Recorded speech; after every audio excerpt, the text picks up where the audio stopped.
Everybody, how's it doing? How's it going? Another fan reading on r/Tales from the Creeps. Today we're looking at yet another creature feature. I know, I can't get enough of them. I love those. Dog hair. Duke is shedding. It's insane. I've had to vacuum the house like 7 different times. Y'all don't care. Anyway, uh, again, another creature feature because I just love them. I love creature features. They're my favorite kind of stories. And today we're looking at a story called Claw Marks. This is by Walker B. What was it? Walker B. Switching Hour. I reached out to him today, and he said it was alright if I read this. And so, thank you for letting me read your story. I have not read it yet because I like to go into these things blind, like I always do. So, all right. But before we get started, like I say in every one of my videos, all the links will be in the description below if you want to check out the author and the Discord I have up. So, anyway, without further ado, claw marks. We didn't think too much about the claw marks when we first arrived at the cabin. They marked the door leading into the lower level entrance, about chest height. 4 deep gashes in the door, gnarling the wood around them. Likely some kind of animal. We were in the North Woods after all. Bear country. We had come for Wausau, Wisconsin, about a 2.5 hour drive, so not too unfamiliar with territory.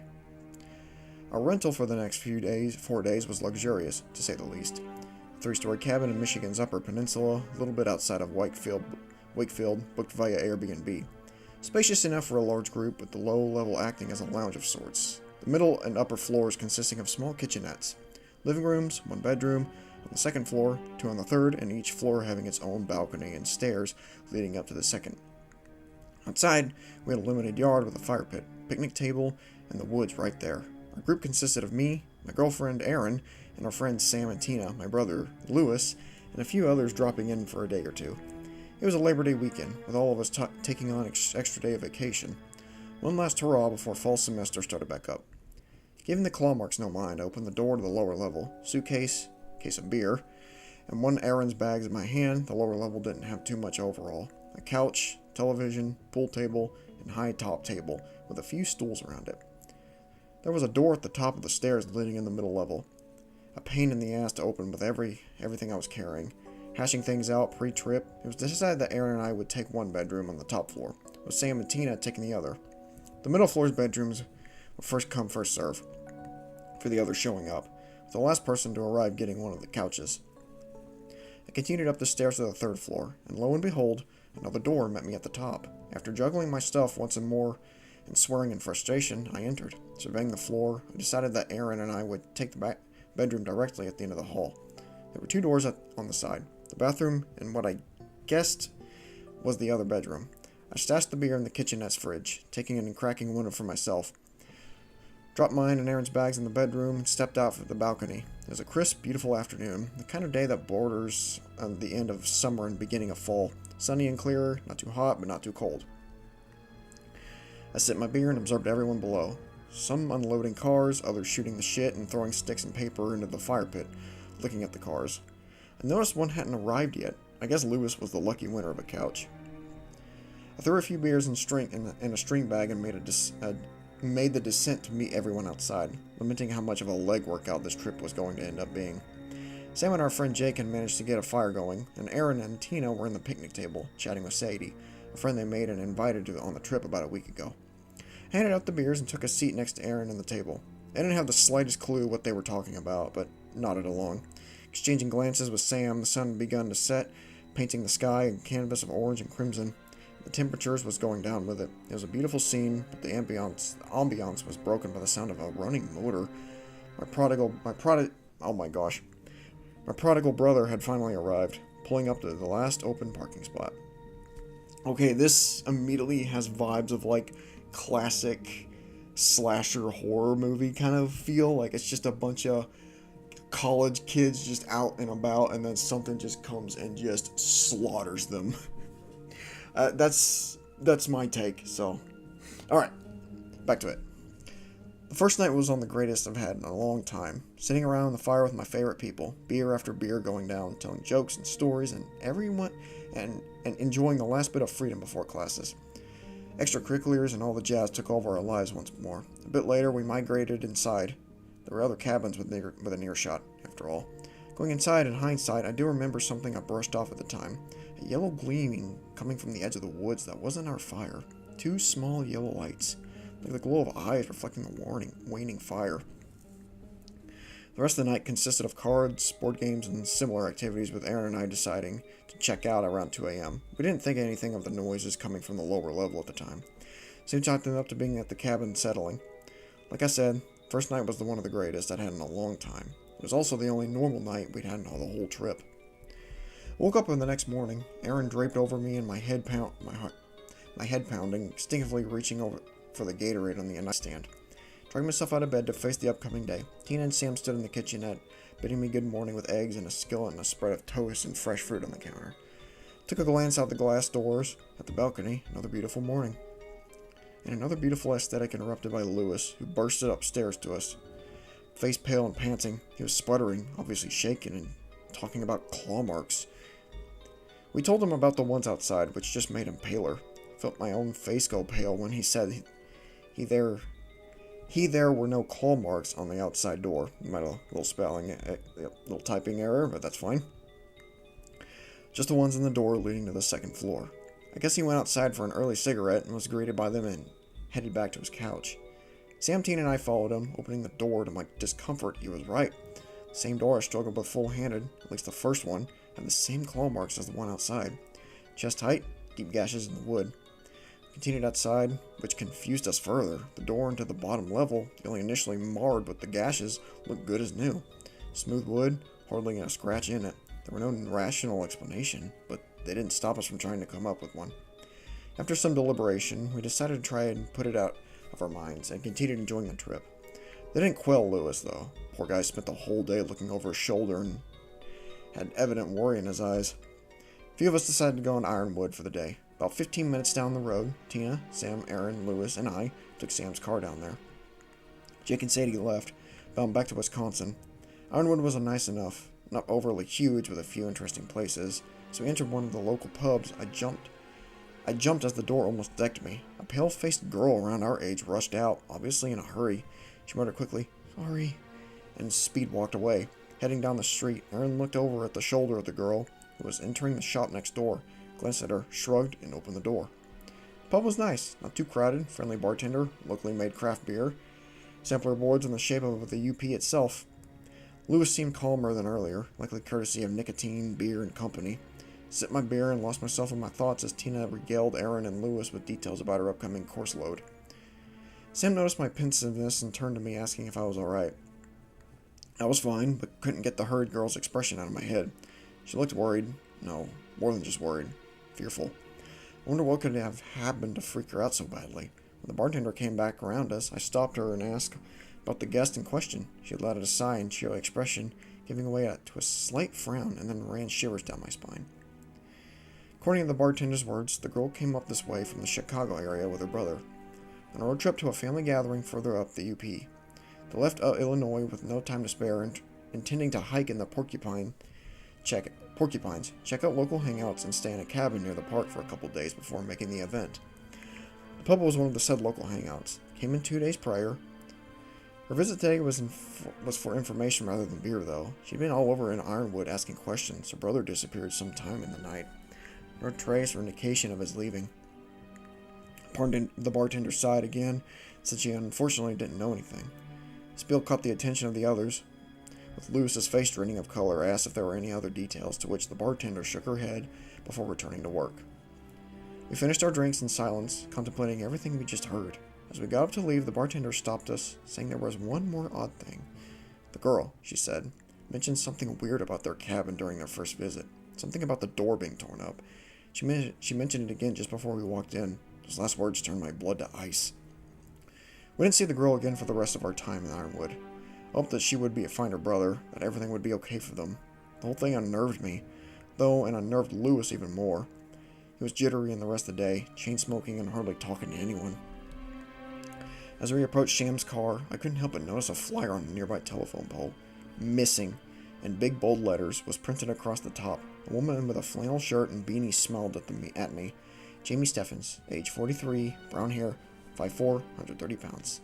Last seen Saturday, August 16th, 2025, near Wakefield, Michigan. If you have any information, please contact the Golbeck Country Sheriff's Office. The phone number was below. Aaron's voice broke my trance. I shook my head quickly and jogged over to the car. It was time to head back. I didn't mention the poster to anyone. Lewis was already freaked out enough. Claw marks greeted us where we'd last seen them, on the door to the second floor. The good news, though, is that the door to the third floor was unmarred. We did our best not to let them bother us for the rest of our night, which was similar to the last except for a hint of somberness.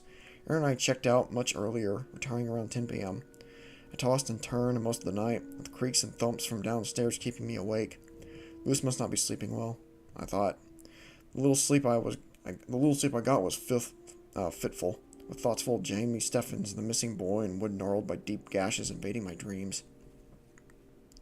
I was woken by a crash of thunder and the patter of rain. The next morning started out like the previous. Tina and Sam Tina and Sam up and at it making breakfast. Aaron in the living room chatting with them. Lewis was nowhere to be found. The others mentioned not having seen him yet this morning. Started to head down to check on him, but stopped in my tracks when I opened the door.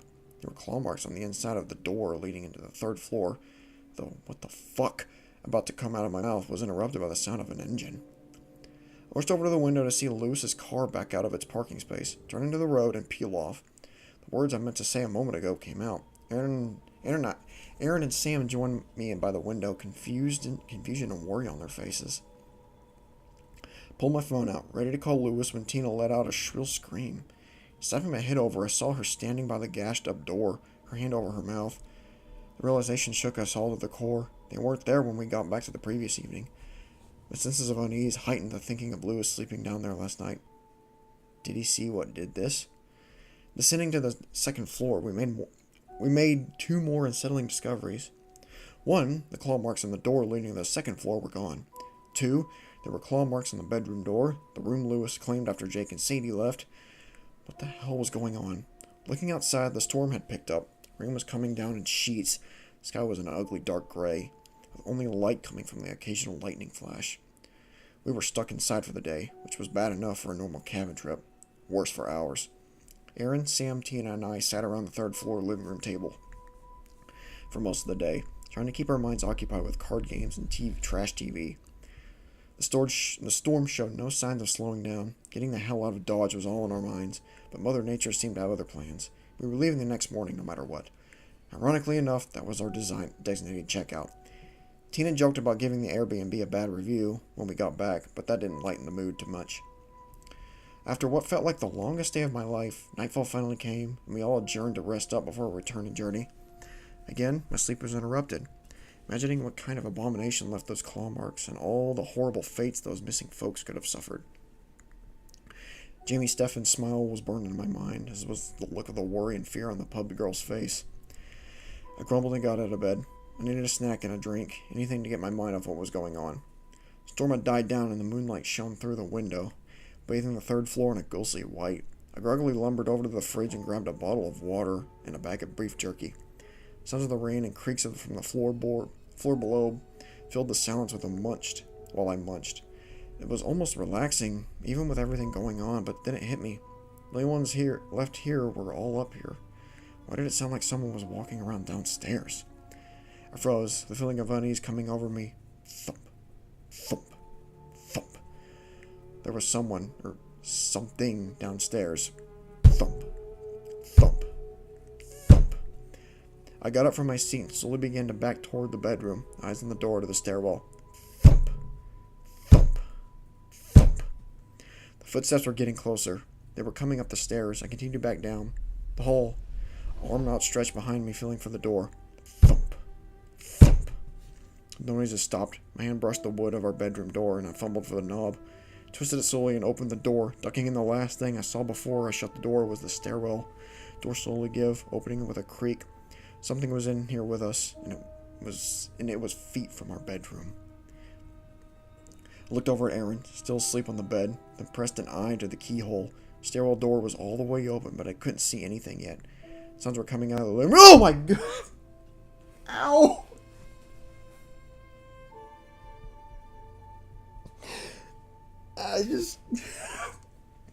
My dog touched me with his cold nose. It scared me.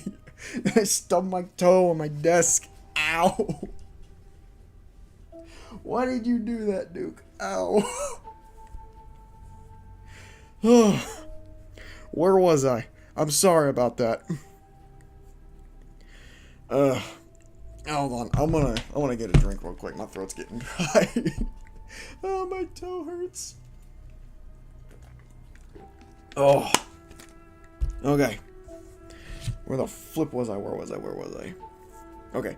The stairwell door was the way open, but I couldn't see anything yet. Sounds were coming from the living room. More footsteps and guttural growling noises. Then it came into view. A silhouette, something tall but hunched over, gangly with limbs so long they looked unnatural.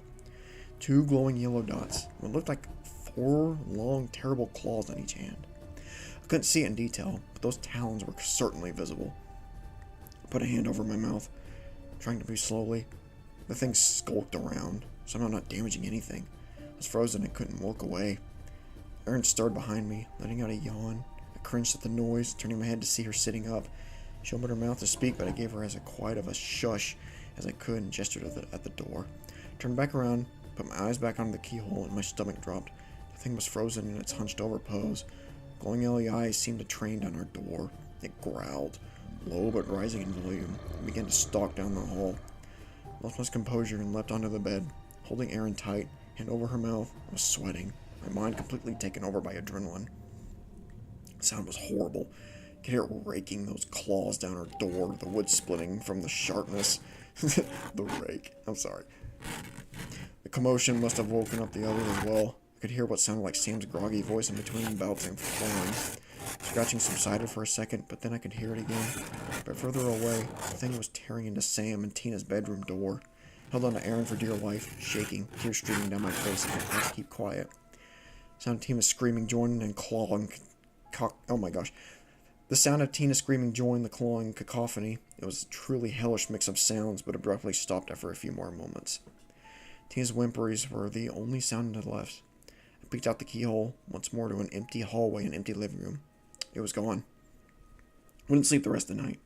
The minute the sun peeked over the horizon, we were scrambling. Both our doors were marked, the same gaping wounds we'd seen through the weekend. I understood why Lewis had split so quickly now. None of us mentioned what happened the previous night. We packed our shit in silence and ran to our cars without looking back. None of the doors down had any claw marks in them. We didn't want to imagine what would happen if we spent one more night there. Erin and I had hardly spoke on the drive back. At my behest, she tried calling Lewis a few times as I drove, but each one went straight to voicemail. After a couple of agonizing hours, I dropped Erin off and slowly returned to my apartment. I'd never been more grateful to be home, especially in one piece. I couldn't relax, though. The images of the previous night flashed through my head. That thing was still out there. I just knew it was behind the other disappearances. And Lewis still wouldn't pick up the goddamn phone. Weariness overtook me as soon as after getting back, and I collapsed onto my couch, some brainless shell on my TV. Briefly glancing out the window, I felt relief wash over me as seeing a paved street and apartment buildings instead of woods. I spent the rest of my day curled into a ball on my couch, occasionally trying to call Lewis and trying to get my mind off the weekend. After a while, I lurched from the couch to my bed and drifted off into a dreamless sleep. I awoke to have my phone buzzing on the nightstand, sunlight coming through the blinds. Fumbling a bit, I grabbed the phone to see an unknown number on the screen. Picking it up, it was startled when the man on the line said he was from the Wausau Police Department. He asked me if I was Lewis's brother. I said I had some questions for me at the station. He refused to elaborate further. Stomach in a knot and heart pounding, I told him I'd be there soon. Threw some clothes on and headed out, but stopped and stifled back a cry when I saw them. There were claw marks on my apartment door. This guy's the culprit. Come here. He jump scared me. Look at the camera. You're guilty. You're guilty. What'd you do that? I love you. Alright, get out of here. Yeah, he's a good dog. I think he's just hungry. So, anyway, that was a great story. I love that. Ooh, make my skin crawl. I like how it didn't explicitly, tell you what this being or cryptid was. Because in my head, I thought it was a werewolf from the claws, but the claws in my head got too long. I don't know. It's really fun to imagine what it could have been. I'd like to hear the author's description of what he was thinking when he was designing this, just like an ominous figure with like intimidating claws and glowing yellow eyes. Could be a Wendigo or some kind of like malformed skinwalker, some other cryptid out there. I don't know. I'd like to hear what he has to say. But other than that, I enjoyed that a lot. Not a lot of quotes, but that's fine. I enjoyed the discussion. It just kind of stayed contained in the environment instead of the characters. So that was really fun. I gotta stop. Okay. That's about it. That's all I have for tonight. So, like I said in the beginning of the video, all the links will be in the description below. And thank you all so much for watching. You all have a great night. Okay? Later!